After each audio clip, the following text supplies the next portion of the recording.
తిరిగి బీసీఎన్ న్యూస్కి స్వాగతం. పశ్చిమ గోదావరి జిల్లా ఆకువీడు పెద్దపేటలోని గొంతెనమ్మ అమ్మవారిని మాల మహానాడు రాష్ట్ర అధ్యక్షుడు నన్నేటి పుష్పరాజ్ దర్శించుకున్నారు. ఈ సందర్భంగా ఆలయంలో కొబ్బరికాయ కొట్టి పూజలు నిర్వహించారు. అనంతరం పుష్పరాజ్ మాట్లాడుతూ దేశవ్యాప్తంగా దళితులందరూ కూడా గొంతెనమ్మను పూజించేవారని, తమ ఇరువైపు గొంతెనమ్మ అని అమ్మవారి పండుగను జాతీయ పండుగ ప్రకటించాలని అన్నారు.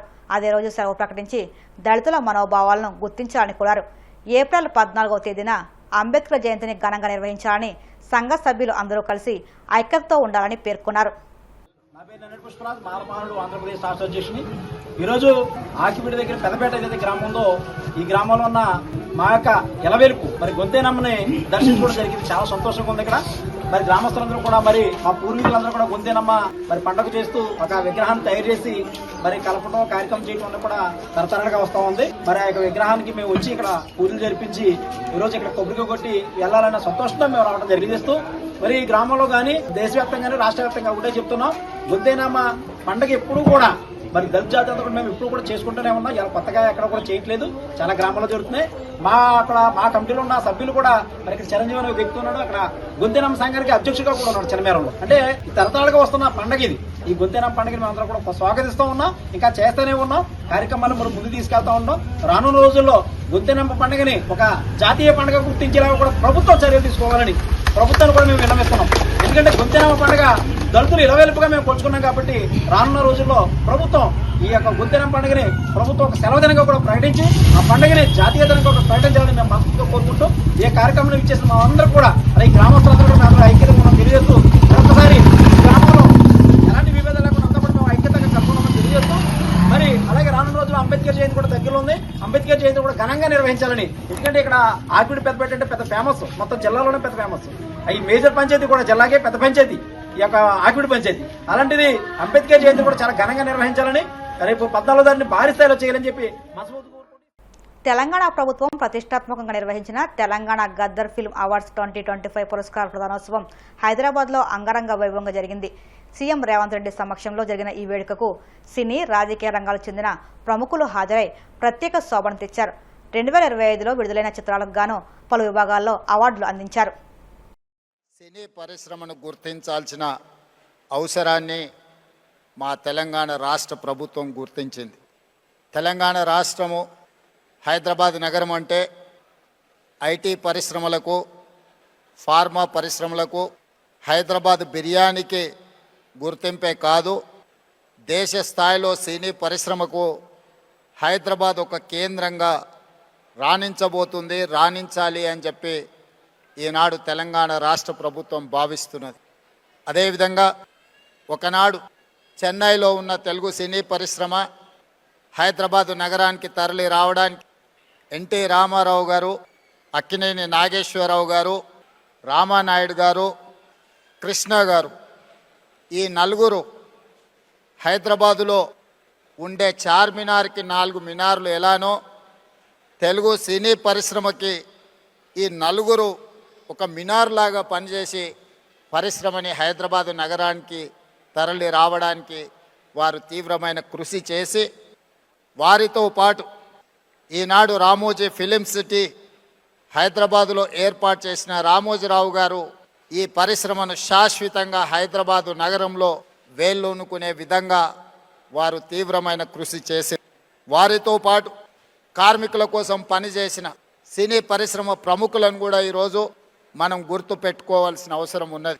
ప్రభాకర్ రెడ్డి గారు, దాసరి నారాయణరావు గారు కార్మికుల కోసం, ప్రభాకర్ రెడ్డి గారు తన సొంత స్థలాన్ని సినీ కార్మికుల కోసం ఇల్లు కట్టుకోవడానికి వారు దానం చేసి కార్మికుల పక్షాన కార్మిక బంధువుగా ప్రభాకర్ రెడ్డి గారు నిలబడడం జరిగింది. సినీ పరిశ్రమలో ఏ సమస్య వచ్చినా, ఏ సంక్షోభం వచ్చినా సినీ పరిశ్రమ పెద్దగా దాసరి నారాయణరావు గారు ఆ సమస్యల్ని పరిష్కరించి శాశ్వతంగా సినిమాను హైదరాబాదు నగరంలో రాణించడానికి, తెలంగాణ రాష్ట్రం సినీ పరిశ్రమకు గుర్తింపు తేవడానికి వారు తీవ్రమైన కృషి చేసినారు. వారిని కూడా ఈ సందర్భంగా మనం గుర్తు చేసుకోవాల్సిన అవసరం ఉంది. అదేవిధంగా మిత్రులారా, కమల్ హాసన్ గారు ఒక మాట చెప్పిండ్రు, ఈరోజు హిందీ, తమిళ్, కన్నడ, మలయాళం లేదా తెలుగు అనేది కాకుండా ఈరోజు పాన్ ఇండియా ఇండియన్ మూవీస్ని ఒక గ్లోబల్ హబ్గా హైదరాబాదు తీర్చిదిద్దడానికి ప్రయత్నం చేస్తున్నది. ఇండియన్ సినీ పరిశ్రమ అంటే ఒకే గొడుగు కిందకి రావాల్సిన, ఒకే నగరంలో నుంచే ప్రపంచానికే గొప్ప సినిమాలను అందించాల్సిన అవసరం ఉన్నది. ఈనాడు బాహుబలి కావచ్చు, RRR మూవీ, కల్కి, పుష్ప ఇలాంటి సినిమాలు ఈరోజు జాతీయ స్థాయిలోనే సినిమా పరిశ్రమను ఒక పెద్ద ఇండస్ట్రీగా, కనక వర్షం కురిపించే పరిశ్రమగా ఈరోజు సినీ పరిశ్రమలో ఉండే పెద్దలందరూ ఈరోజు రాణించడానికి తీవ్రమైన కృషి చేసిండ్రు. అందుకే ఈరోజు మేము తెలంగాణ రాష్ట్ర ప్రభుత్వం తరఫున సినిమా పరిశ్రమను, ఐటీ ఇండస్ట్రీ, ఫార్మా ఇండస్ట్రీని ఏ విధంగా గుర్తించినమో సినిమా ఇండస్ట్రీని కూడా అదే విధంగా గుర్తించి ఈరోజు ఆ సినిమా పరిశ్రమని ప్రోత్సహించాలి అని రాష్ట్ర ప్రభుత్వం నిర్ణయం తీసుకున్నది. కాబట్టి ఆగిపోయిన నంది అవార్డ్స్ కార్యక్రమాన్ని గద్దర్ గారి పేరు మీద పోయిన సంవత్సరం 10 సంవత్సరాల నుంచి వాయిదా పడుతున్న పరిశ్రమని తిరిగి గద్దర్ అవార్డ్స్ పేరు మీద కార్యక్రమాన్ని ప్రారంభించినాం. ఈసారి 2వ సంవత్సరం ఈ కార్యక్రమాలను మనం ముందుకు తీసుకెళ్తున్నాం. ఈ కార్యక్రమంలో ఖుష్బూ గారు లాంటి వాళ్ళు, జయసుధ గారు లాంటి వాళ్ళు వీళ్ళందరూ కూడా రావడం, ఈరోజు అవార్డ్స్ రిసీవ్ చేసుకున్న నాగ చైతన్య, రష్మిక వీళ్ళందరూ కూడా youngsters, they are upcoming stars, they are going to create history. వాళ్ళందరూ కూడా అవార్డ్స్ ఇవ్వడానికి సీనియర్స్ అందరు కూడా ఇక్కడికి వచ్చి వాళ్ళని భుజం తట్టి ప్రోత్సహించినందుకు ఈరోజు వాళ్ళందరినీ కూడా తెలంగాణ రాష్ట్ర ప్రభుత్వం తరఫున నేను మనస్ఫూర్తిగా అభినందిస్తున్నాను. అసెంబ్లీలో వందే మాత్రం ఆలపించే సమయంలో ఎంఐఎం ఎమ్మెల్యేలు బయటకు వెళ్లడంపై కేంద్ర మంత్రి బండి సంజయ్ తీవ్రస్థాయిలో దుమ్మెత్తారు. ఈ దేశంలో ఉండేవారు ఎవరైనా జాతీయ గీతాన్ని గౌరవించి వందే మాత్రం పడాల్సిందని స్పష్టం చేశారు. కరీంనగర్లో నిర్వహించిన మీడియా సమావేశంలో ఆయన మాట్లాడుతూ తెలంగాణలో బీజేపీ అధికారంలోకి వస్తే వందే మాత్రం గణాన్ని తప్పనిసరి చేస్తుందని, ఉల్లంఘించిన వారిపై కఠిన చర్యలు తీసుకుంటామని తెలిపారు. ముఖ్యంగా మొన్న అసెంబ్లీలో ఎంఐఎం పార్టీకి సంబంధించిన శాసన సభ్యులు వందే మాతరాన్ని ఆలపిస్తున్నప్పుడు బహిష్కరించడం నిజంగా ఇంతకంటే దుర్మార్గం ఇంకోటి కాదు. గౌరవ రాష్ట్రపతి గారు, గౌరవ గవర్నర్ గారి యొక్క అధికారిక కార్యక్రమాల్లో వందే మాతర గేయాన్ని ఆలపించడం తప్పనిసరి చేస్తూ రాజ్యాంగాన్ని అనుసరించి కేంద్రము చట్టం చేసిన విషయం వాస్తవం. ఉత్తర్వులు జారీ చేసింది. ఆ ఉత్తర్వులను ధిక్కరించి వాళ్ళ నిండు శాసనసభలో దాన్ని ధిక్కరించడము ఎంతవరకు కరెక్టో గౌరవ స్పీకర్ గారు ఆలోచించాలి. గౌరవ గవర్నర్ గారు ఉన్నారు, స్పీకర్ గారు ఉన్నారు, ముఖ్యమంత్రి గారు ఉన్నారు, శాసనసభ్యులు ఉన్నారు, అందరు ఉన్నారు. వాళ్ళ కనీసం ఎవ్వరు కూడా వారించకపోవడం, ఇది తప్పు అని చెప్పి వాళ్ళని కనీసం చెప్పకపోవడం, ఇది ఎంతవరకు కరెక్టో శాసనసభ్యులు, గౌరవ స్పీకర్ గారు ముఖ్యంగా ఆలోచించాలి. ఎందుకంటే శాసనసభ్యుల మీద చర్యలు తీసుకునేటువంటి అవకాశం ఎవరికి లేదు. వాళ్ళ కస్టోడియన్ ఎవరు? స్పీకర్ కి అధికారం లేదు. ఇప్పటికే ఎమ్మెల్యేల పార్టీ ఫిరాయింపుల వ్యవహారంలో స్పీకర్ గారు తీసుకున్న నిర్ణయం పట్ల ప్రజలందరూ కూడా నవ్వుకుంటున్నారు. ఇదెక్కడ నిర్ణయం? రాష్ట్ర ముఖ్యమంత్రి గారే కండోహాలుగా ఆహ్వానించారు. ఆ నాయకులందరూ కూడా కాంగ్రెస్ పార్టీ నాయకులు అని చెప్పుకుంటున్నారు. అయినప్పుడు కూడా ఒక నాయకుడు అయితే ఒక పార్టీ మీద గెలిచి ఇంకో బీఫామ్ మీద ఎంపీగా పోటీ చేసిందని చెప్పి అన్ని ఆధారాలు ఉన్నప్పుడు కూడా క్లీన్ చిట్ ఇవ్వడంతో స్పీకర్ అనే వ్యవస్థ మీద, శాసనసభ వ్యవస్థ మీద ప్రజలకు నమ్మకం లేకుండా పోయింది. తిరిగి వందే మాతరం గేయాన్ని ఆలపించకుండా ఇలా ఎంఏ పార్టీ బహిష్కరించడము, కనీసం ఒక నోటీసు ఇప్పుడు కూడా స్పీకర్ గారికి విషయం తెలుసా? కేంద్రము 2026లో ఉత్తర్వులు ఇచ్చిన విషయం స్పీకర్ గారికి తెలుసా? ఇప్పుడు శాసనసభ సంబంధించి అధికారులు గౌరవ స్పీకర్ గారికి విషయం చెప్పిండ్రా, చెప్పలేదా? వాళ్ళకైనా తెలుసా? రాష్ట్ర ముఖ్యమంత్రి గారు సమాధానం చెప్పాలి. ముఖ్యమంత్రి గారు ఆ నిండు సభలో ఉన్నారు.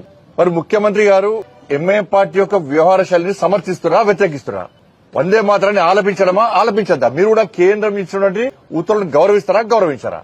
ఇది భారతీయ జనతా పార్టీకి సంబంధించినటువంటి విషయం కాదు. ఇది ఈ దేశంలో ఉండాలంటే వందే మాతరాన్ని ఆలపించాల్సిందే.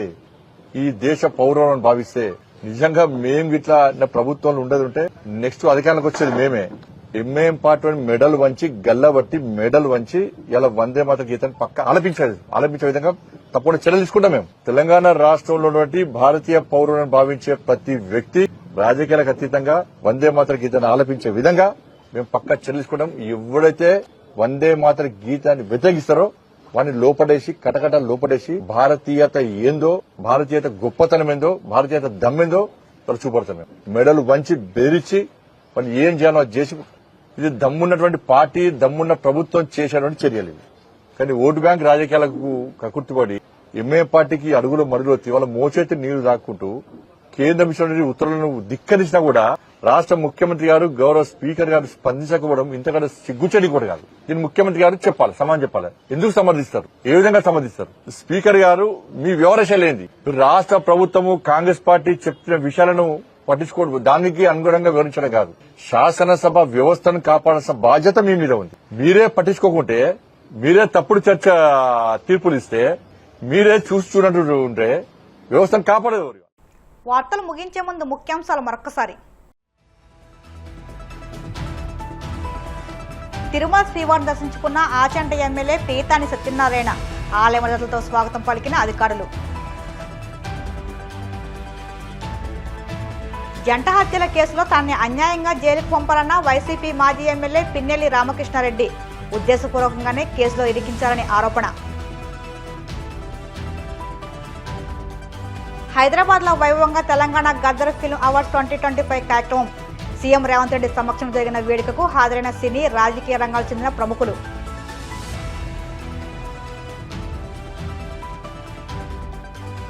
తెలంగాణలో బీజేపీ అధికారులకు వస్తే వందే మాతరం గానాన్ని తప్పనిసరి చేస్తుందన్న కేంద్ర మంత్రి బండి సంజయ్.